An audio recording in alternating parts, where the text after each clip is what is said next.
Bismillahirrohmanirrohim. Assalamualaikum warahmatullahi wabarakatuh. Alhamdulillahirobbilalamin. Wabihi nasta'inu ala umuri dunya wadin. Wa ala alihi wa sahbihi ajmain. Wassalatu wassalamu ala asyrofil anbiya'i wal mursalin Sayyidina Muhammadin wa ala alihi wa sahbihi ajmain. Amma ba'd. Yang terhormat kepada dosen pengampu mata kuliah ilmu pendidikan Islam yang saya hormati, dan kepada teman-teman seperjuangan saya yang menyaksikan video ini. Di sini saya akan menjelaskan atau memaparkan tentang teori-teori teknik evaluasi pendidikan Islam. Nah, di sini ada konsep dasar evaluasi pendidikan Islam. Evaluasi pendidikan Islam ini merupakan proses sistematis untuk mengukur dan menilai keberhasilan proses pendidikan dan hasil pembelajaran dalam konteks nilai-nilai Islam. Nah, tujuan utama evaluasi pendidikan Islam ini adalah untuk meningkatkan kualitas pendidikan dan mencapai hasil pembelajaran yang optimal sesuai dengan tujuan pendidikan Islam. Nah, berikut ada beberapa konsep dasar evaluasi pendidikan Islam. Nah, di sini yang pertama ada evaluasi sebagai proses sistematis yang terencana dan berkelanjutan.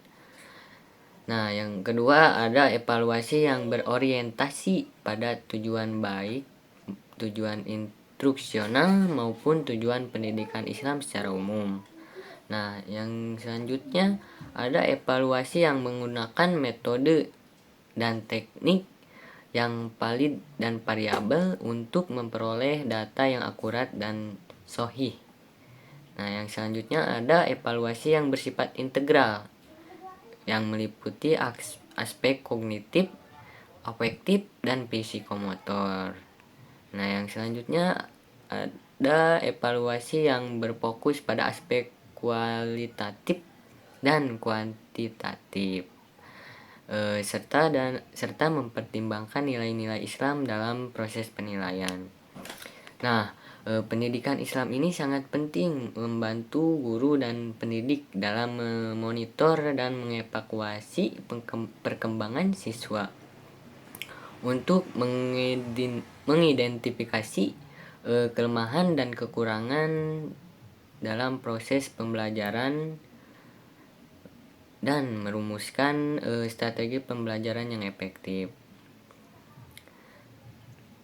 Nah, yang selanjutnya ada tujuan dan fungsi evaluasi pendidikan Islam.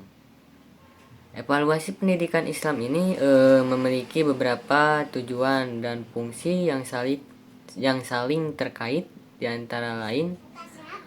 Yang pertama, menilai efektivitas program pembelajaran. Jadi, evaluasi ini membantu guru dan pendidik dalam mengukur seberapa efektif program pembelajaran yang diterapkan dalam mencapai tujuan pembelajaran yang telah ditetapkan. Nah, yang selanjutnya, yang kedua, memonitor kemajuan siswa. Jadi melalui evaluasi ini, guru dapat membantu perkembangan dan kemajuan belajar siswa, seperti mengidentifikasi kesulitan belajar dan memberikan bimbingan dan remedialan yang tepat. Lalu yang ketiga, meningkatkan kualitas pendidikan. Nah, hasil evaluasi ini digunakan sebagai data untuk melakukan perbaikan dan peningkatan kualitas pendidikan Islam, baik segi kurikulum, metode pembelajaran, maupun sarana dan prasarana. Lalu yang keempat ada memperkuat implementasi nilai-nilai Islam. Nah, evaluasi ini harus mengintegrasikan nilai-nilai Islam dalam proses pembelajaran dan penilaian sehingga dapat membentuk karakter siswa yang berakhlak mulia dan beriman kepada Allah Subhanahu wa taala.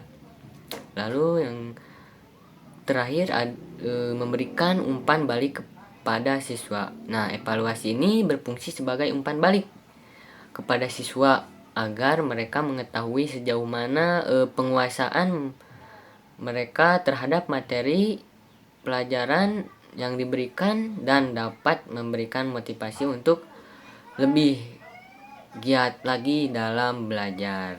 Nah, tujuan dan fungsi evaluasi pendidikan Islam ini harus selaras dengan tujuan pendidikan Islam secara umum, yaitu untuk membentuk insan yang beriman, berilmu, berakhlak mulia dan bermanfaat bagi masyarakat.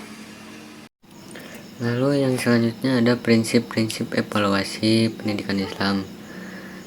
Berikut beberapa prinsip-prinsip evaluasi pendidikan Islam. Yang pertama yaitu prinsip keadilan dan objektivitas.